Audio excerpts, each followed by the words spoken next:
எல்லாருக்கும் வணக்கங்க. நம்ம வீட்டுல இன்னைக்கு காலையில என்ன செஞ்சுக்கணும்னு பார்க்கலாம் வாங்க. இன்னைக்கு ஞாயிற்றுக்கிழமை தான், அதனால இன்னைக்கு களி சுட சுட களி ரெடி ஆயிட்டு இருக்குதுங்க. கோதுமை களி நம்ம சுட சுட சாப்பிட்டா நல்லா இருக்குங்கிறனால எல்லா வேலையும் முடிச்சிட்டு கடைசியா அந்த களி வந்து நம்ம இப்பதான் செய்யறேன். கேஸ் அடுப்புலயே செஞ்சிருவாங்க. கேஸ் அடுப்புல ஒரு 2 பேருக்கு 3 பேருக்கு செஞ்சிருவோம். அதுக்கு மேல நம்மளால செய்ய முடியாது. செஞ்சுட்டேன். அடுத்தது இட்லி சுட சுட ஆவி பறக்க இட்லி ரெடி ஆயிடுச்சு. அதை ஆஃப் பண்ணிட்டேன். இந்த களிக்கு நேரம் சாப்பிடறதுதான். நாட்டுக்கோழி எடுத்து வந்து குழம்பு வச்சாச்சுங்க. நல்லா தண்ணியாட்ட வச்சாச்சு நாட்டுக்கோழி குழம்பு. அதை வறுவல் மாரி பண்ணியாச்சுங்க. மஞ்சத்தூள் மிளகாத்தூள் மறுபடியும் கொஞ்சம் கொஞ்சம் எல்லாம் போட்டு இஞ்சி பூண்டெல்லாம் போட்டு அப்படியே வறுவல் மாரி பண்ணியாச்சு. களிக்கு வந்து இன்னைக்கு கருவாடு நெத்திலி கருவாடும் கத்திரிக்காயும் போட்டு குழம்பு வச்சிருக்குதுங்க. சூப்பரா இருக்கும். நெத்திலி கருவாடு வாங்கிட்டு வந்து கத்திரிக்காய் அதுவும் போட்டு வச்சா சூப்பரா வாசம் கம்ம கம்மன் வீடே வாசமா. வீடே காலையில இருந்து நாத்தமா இருக்கு. உனக்கு நாத்தமா இருக்கும், நீ திங்கிறதுல நாத்தமா இருக்குது.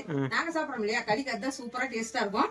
நம்ம வீட்டுல காலையிலேயே வாங்க சாப்பிடலாம். மத்தியானத்துக்கு வெறும் சாப்பாடு ரசம் வச்சா போதுங்க, அவ்வளவுதான் வேலையை முடிஞ்சு. இன்னைக்கு இப்பயே எல்லா வேலையும் முடிச்சிட்டேன். வாங்க சாப்பிடலாம்.